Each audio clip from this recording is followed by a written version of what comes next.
Greetings from the second age of reason. Glad you could join me for Labor Day. We're here to talk a little bit about Labor Day, what it means, and what's in it for you. In America, the first Monday of September is designated as Labor Day, the day to honor people that work, the day to honor labor. Some people say it's specifically for labor unions, but I think it's for all people that work for wages. They're all labor.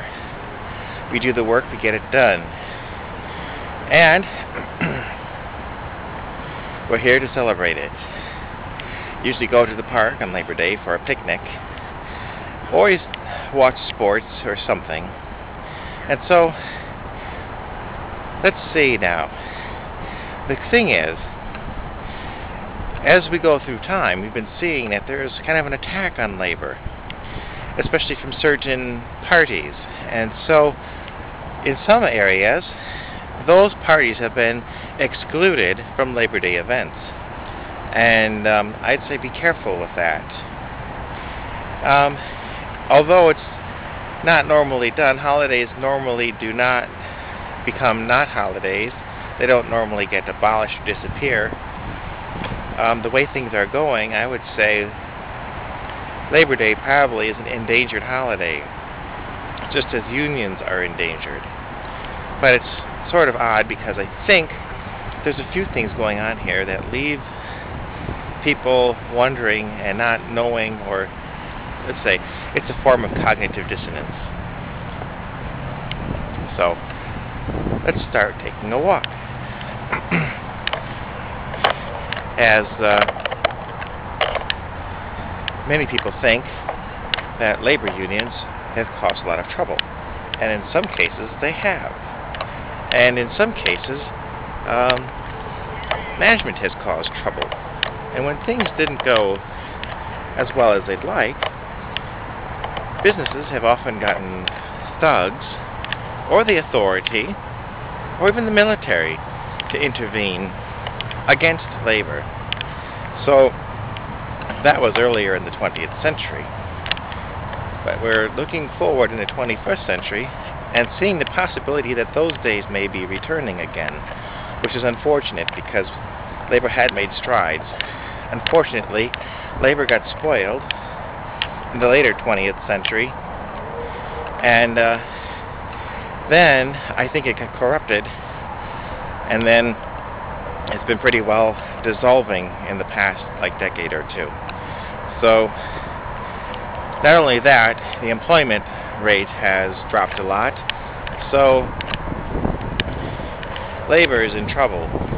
And I would think as well now the Labor Day holiday is in trouble. That they'll just say, well, do we really need to take this extra holiday off? I mean, it's just more unproductive time workers have, and it's not for any particular worker or for any particular hero or any particular event. It's just labor. And so it would seem to me that the conservatives would want to phase it out or have it become optional, or it'll just disappear at some point. So I thought I would take time and say to the labor, stick to your guns. We can't all be in a labor union, but in that case we tend to be a labor union of one ourselves, and so you have to do the best you can. Your responsibility, first responsibility, is to you and your family, and after that you could think about if you're in the union, your labor union, or the company you work for. Maybe you even work for yourself. I would say people that work for themselves as sole proprietors are especially honored on this day, because they not only work really hard, but they made the job that they work really hard. But not all of us have capital, have the ability to pull it all together. So there are some of us who most of us have to just work for somebody else. And I think the problem probably with unions was that they were improving the lot of us by getting us the weekend and health insurance and some holidays, and that was good. But they may have gone too far in certain areas, such as job definition, so that people couldn't do whatever had to be done. They had to do only what they were supposed to do within the union defined guidelines. And then they weren't able to redistribute the work to keep it going, and eventually the system just collapsed on itself. And so now we're in a different stage of history, and we have to pause and think. Now it's Labor Day. What does that mean? What does it mean to us? What does it mean to our country? Because it may be meaning less and less as time goes by. And hopefully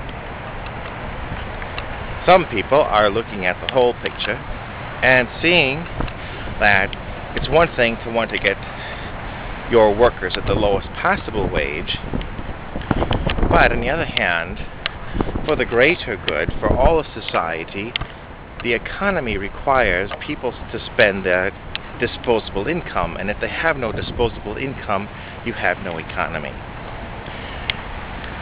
Business can provide jobs to people to work to earn their money.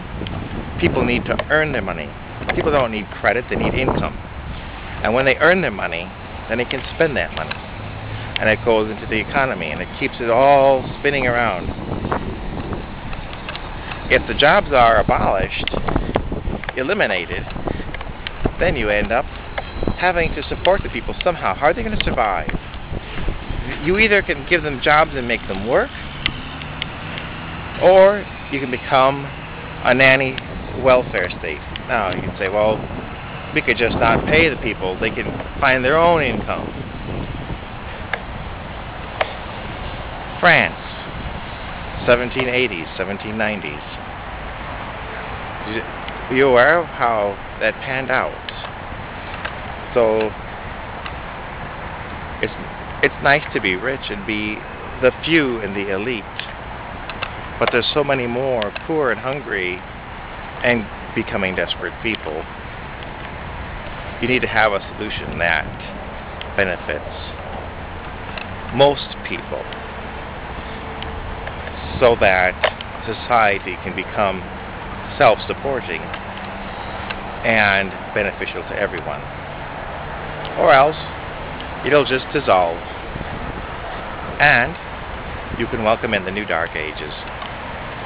That's kind of where it might be going otherwise.